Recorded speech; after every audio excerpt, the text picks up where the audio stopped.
श्री गणेशाय नमः। दोस्तों, वीडियो शुरू करने से पहले वीडियो को लाइक कर दे और चैनल को सब्सक्राइब जरूर कर दे। Story name is Mafia Husband and this story is begin from chapter 114 and guys don't forget to share your reviews and put on your earphones before starting the video for better experience। तो चलिए शुरू करते हैं। इस बर्फबारी में Italy के एक सुनसान इलाके में जहां बहुत सारे पेड़ पौधे थे पर वह पेड़ पौधे भी बर्फ से ढके हुए थे, वहां एक बड़ी संख्या में लोग जो किसी फौजी की तरह लग रहे थे वह बहुत ही सावधानी से अपने हाथ में गन लिए आगे बढ़े जा रहे थे।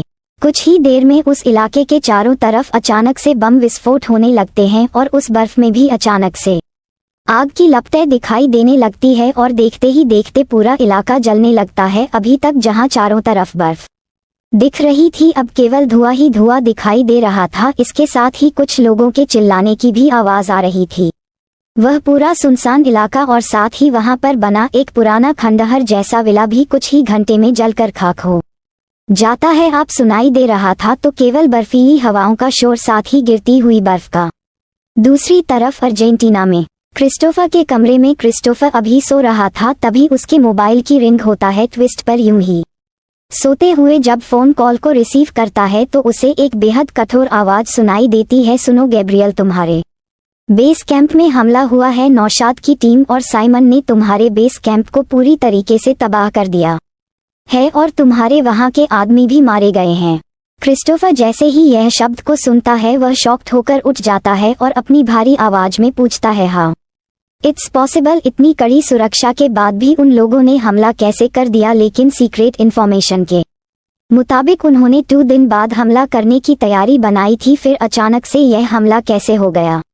क्रिस्टोफर को फिर से वही गंभीर आवाज सुनाई देती है, शायद हमारे इन्फॉर्मेशन में कोई गलती रह गई थी या फिर उन्होंने ही हमें गलत इन्फॉर्मेशन जानबूझकर प्रोवाइड की थी। और जो भी कुछ हो अब तुम्हें जल्द से जल्द सब कुछ संभालना होगा। इतना कहकर वह आदमी फोन कॉल को रख देता है। यह आदमी वही था जो हमेशा क्रिस्टोफर को हर एक बड़े इन्फॉर्मेशन को सबसे पहले बताता था और इसकी इन्फॉर्मेशन हमेशा सटीक होती थी और उसके बात करने के तरीके से हमेशा लगता था कि जैसे ये किसी बहुत ही पावरफुल पद पर है।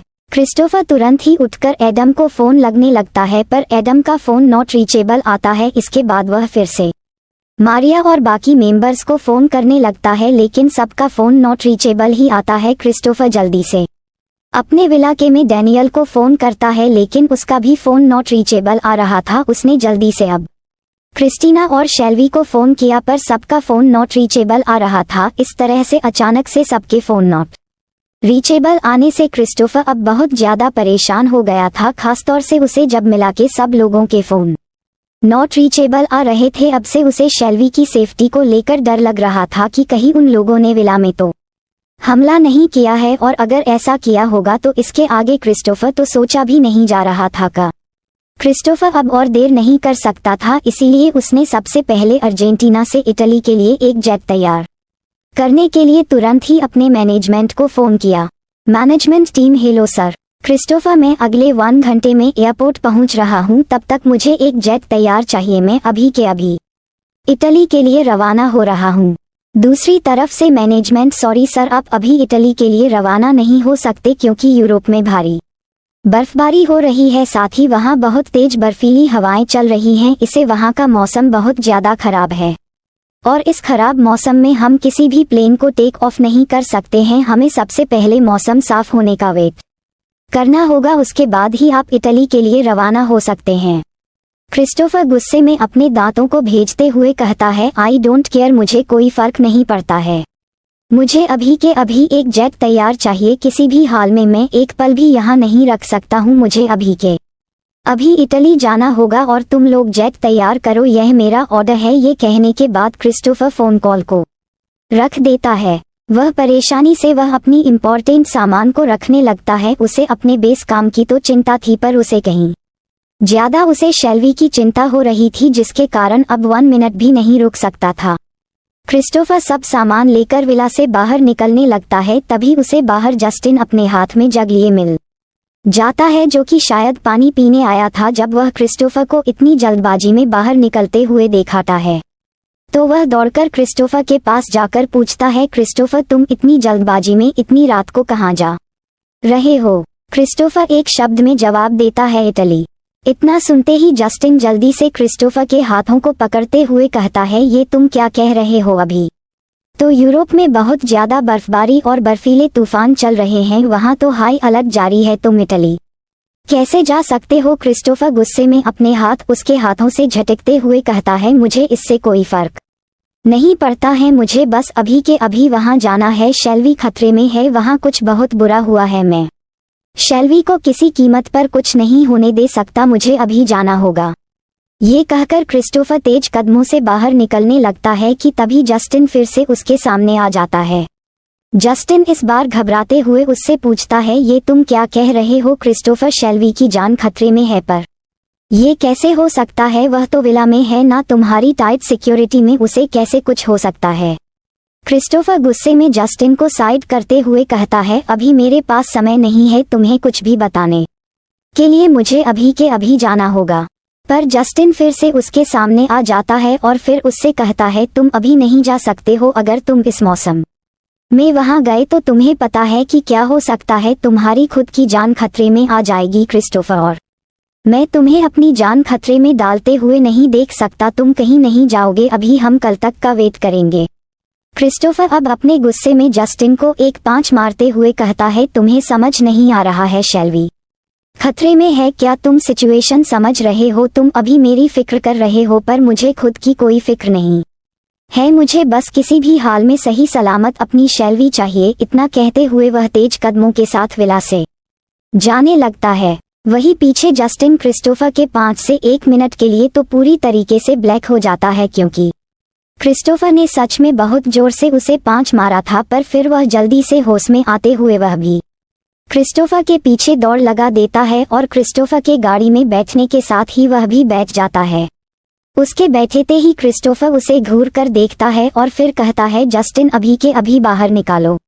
जस्टिन जल्दी से कहता है, अगर तुम जा रहे हो तो मैं भी तुम्हारे साथ जाऊंगा, मुझे भी क्रिस्टीना के पास जाना है। अगर शेल्वी खतरे में है तो जरूर क्रिस्टीना भी होगी और मुझे भी क्रिस्टीना को बचाना है। अब क्रिस्टोफर अपना गुस्सा कंट्रोल नहीं कर पा रहा था, वह अपने गुस्से से लाल आंखों से जस्टिन की तरफ देखते हुए कहता है, मैं आखिरी बार कहूंगा, जस्टिन बाहर निकालो। पर इस बार जस्टिन जल्दी से दरवाजे को बंद करते हुए ड्राइवर को ऑर्डर दे देता है गाड़ी आगे बढ़ाने के लिए। वही बगल में बैठा क्रिस्टोफर उसे गुस्से से घूर रहा था। थोड़ी ही देर में वह लोग एयरपोर्ट पर होते हैं और क्रिस्टोफर गुस्से में ही तेज कदमों के साथ आगे चल जाता है। सामने ही उसकी मैनेजमेंट टीम मिल जाती है, जो कि चिंता में वहां खड़ी थी। वह देखते हुए वह को देखते ही क्रिस्टोफर से कहते हैं, सर एक बार फिर से सोच लीजिए वहां के हालात।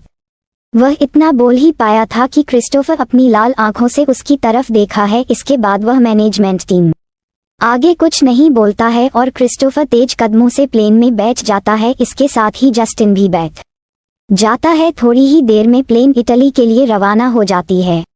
कुछ ही देर में उनका प्लान हवा में होता है। क्रिस्टोफर एक टक बाहर देख रहा था, उसे इस वक्त केवल और केवल शेल्वी से मिलने की जल्दी हो रही थी। वह बस एक नज़र शेल्वी को देखना चाहता था। दूसरी तरफ जस्टिन भी अब परेशान था, क्योंकि वह देख सकता था कि क्रिस्टोफर कितना जल्दी में जा रहा है। इसका मतलब सच में वहां कुछ बहुत बड़ी प्रॉब्लम हुई है और अब उसे क्रिस्टीना के लिए भी डर लग रहा था कि कहीं उसे कुछ तो हो नहीं गया है। मैं दोनों अपनी अपनी परेशानी में इटली के लिए रवाना हो चुके थे।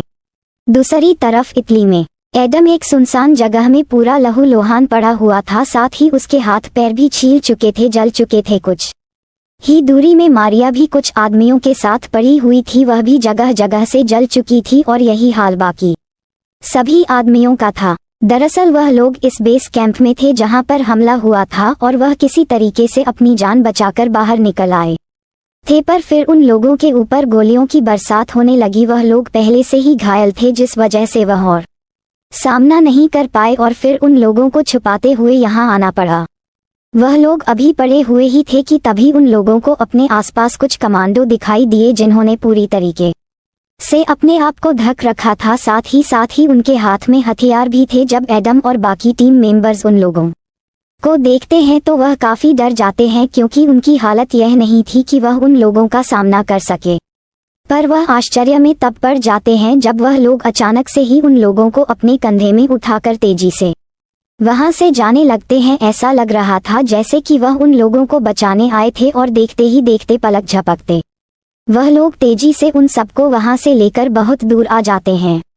5 घंटे बाद क्रिस्टोफर के विला में शेल्वी बहुत ही आराम से बेड पर सो रही थी कि तभी वह अचानक से क्रिस्टोफर का नाम लेते हुए चीखकर उठ जाती है। इस वक्त वह पूरी तरीके से पसीने से नहाई हुई थी, साथ ही वह डर से कँप कर रही थी और बस धीरे धीरे एक ही नाम बड़बड़ा रही थी, क्रिस्टोफर तुम्हें कुछ नहीं हुआ है, तुम बिल्कुल ठीक हो, तुम्हें कुछ नहीं होगा। वह बार बार यही बोल रही थी। वह इतनी ज्यादा डर चुकी थी कि वह और ज्यादा वहां नहीं रुकती और दौड़ते हुए विला के हाल में आ जाती है तो उसे सामने रोती हुई क्रिस्टीना हाल में बैठी हुई दिखाई दे जाती है। शेल्वी जब उसे रोते हुए देखते हैं तो वह और डर जाती है और डरते हुए वह क्रिस्टीना के पास आकर उसे पूछता है, क्या हुआ क्रिस्टीना, तुम रो क्यों रही हो, सब ठीक है ना?